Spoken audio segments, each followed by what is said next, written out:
Welcome everyone. In this deck, I am focusing on customer facing, employee facing, and internal use cases as part of AI use case classification and risk tiering. This builds on the previous discussion of high risk versus low risk use cases. So I want the class to keep that thread in mind. The main question for this topic is simple. How does customer facing, employee facing, and internal use cases change the way an enterprise makes decisions, assigns accountability, operates controls, and proves that the controls worked? As we go through the slides, listen for the movement from idea to execution. We will start with the concept, then move through risks, workflow, tools, implementation, and a short classroom exercise. Now that the topic is on the table, I want to set our learning objectives. By the end of this deck, the goal is not just to define customer facing, employee facing, and internal use cases. The goal is to explain how it works inside an enterprise. For this class, I want you to keep six lenses in mind: policy, process, people, tooling, controls, and evidence. A governance idea is only useful when it changes at least one of those lenses in a concrete way. The example on the slide is our bridge from theory to practice. As I explain it, think about where your own organization would need an owner, an approval step, a metric, or an auditable record. With the objectives clear, we can now ask why this topic matters enough to spend enterprise time and budget on it. This slide is about stakes. Customer facing, employee facing, and internal use cases matters. Because AI governance is not only about writing policies, it is about preventing unmanaged AI behavior from becoming business, compliance, security, or reputational risk. The risk side is especially important here. For this topic, the common failure modes include unknown AI portfolio, misclassified high risk use, and missing HELL. I would pause on each one and ask the class what would the first warning sign look like in production. The value chain along the bottom is the through line for the rest of the deck. Policy becomes process, process becomes controls, controls create evidence, monitoring detects change, and enforcement acts when the system is live. Once learners see why the topic matters, the next step is to give them a vocabulary they can use in a review meeting or implementation workshop. Here I would slow down and make sure the class has shared language. The core concepts for this topic include AI system register, risk tier, business impact, and user exposure. These are not academic terms, they are the vocabulary teams use to make decisions together. The plain language anchor is the most important message on this slide. Customer facing, employee facing, and internal use cases becomes governance only when it changes decisions, control operation, evidence collection, or system behavior. I also want to emphasize the distinction in the lower callout. Documents prove intent, monitoring shows behavior, and guardrails act live.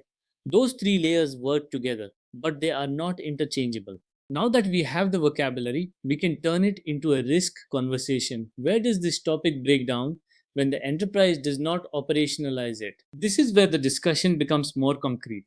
I would tell the class every governance topic has failure modes, and our job is to name them before the system is already in production. The risks listed here are tied to controls, because a risk without an owner or control is just an observation. For this topic, the control pattern includes intake questionnaire, scoring rubric, and approval gates.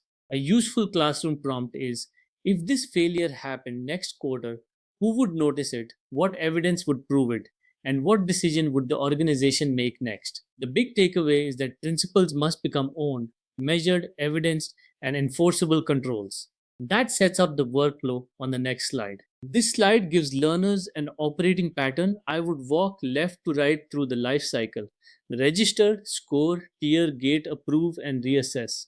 The exact labels may change by company, but the governance logic should stay consistent. At each stage, I want the class to ask four questions: who owns the decision, what evidence proves the control operated, what signal shows the system is still within tolerance, and what change would trigger reassessment. The design rule on the right is the practical point. Low risk internal uses should not be buried in process, but high impact external systems, regulated data, and autonomous agents need stronger gates and runtime controls. Once the workflow is clear, we can talk about tooling without falling into the trap of assuming one platform solves every layer of governance. Tooling is often where enterprise AI governance conversations get blurry, so I would frame this slide carefully. We are mapping tools by control layer, not shopping for a single magic product. For this topic, the main tool categories include governance platforms using Credo AI, ModelOp, Holistic AI, VerifyWise, monitoring using Fiddler AI, Aries AI, Evidently AI, NannyML, and runtime enforcement using Lacra, AWS Bedrock Guardrails, Azure AI Content Safety, Nemo. The point is to show how governance platforms, monitoring, guardrails, testing, tracing, and identity controls play different roles. I would tell the class that tool selection should follow the workflow. First, define the decision, evidence, risk tier, and enforcement need. Then choose tools that make that operating model easier to execute. With the tool landscape in view, the next question is implementation. What do we actually do first, and how do we avoid overbuilding? This slide is the move from design to execution. I would present these steps as a practical starting pattern for teams that need to make customer facing, employee facing, and internal use cases real without waiting for a perfect enterprise program. The implementation actions here include anchor customer facing, employee facing, and internal use cases in the AI system register and risk tier, assign accountable owners for policy, process, technical control, and evidence, and define what is reviewed once, what is monitored continuously, and what is enforced at runtime. I would ask learners to identify which step is policy work, which is process work, which is technical control work, and which creates audit evidence. The minimum evidence box is deliberately concrete. A decision record, owner, risk tier, control checklist, test result, exception status, and change history are the kinds of artifacts that make governance defensible. After implementation, the useful classroom move is to compare mature habits with common mistakes because that is where teams usually recognize their own gaps. Here, I would make the discussion practical and candid. The best practices are the habits that keep customer facing, employee facing, and internal use cases connected to decisions, owners, controls, evidence, and actual system behavior. The common mistakes are equally important. Teams often write principles, review too late, confuse governance workflow with runtime security, or forget to reassess after data, model, prompt, vendor, or permission changes. A good way to teach this slide is to ask learners which mistake is most likely in their environment and what one control would reduce that risk in the next 30 days. That sets up the recap. We are going to pull the key ideas together and turn them into a short discussion or lab prompt. To close this deck, I would bring the class back to the central message: customer facing, employee facing, and internal use cases links AI ambition to accountable enterprise behavior. It is not separate from delivery, it is how delivery becomes safe, compliant, and repeatable. The takeaways summarize the operating logic, know the controls, separate documentation from monitoring and runtime enforcement, and choose tools that support the workflow and evidence model.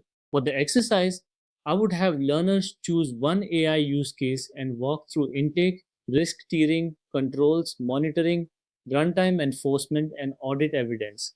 The value is in making the governance path visible. When we move on, we will connect this to human in the loop requirements in AI use case classification and risk tiering.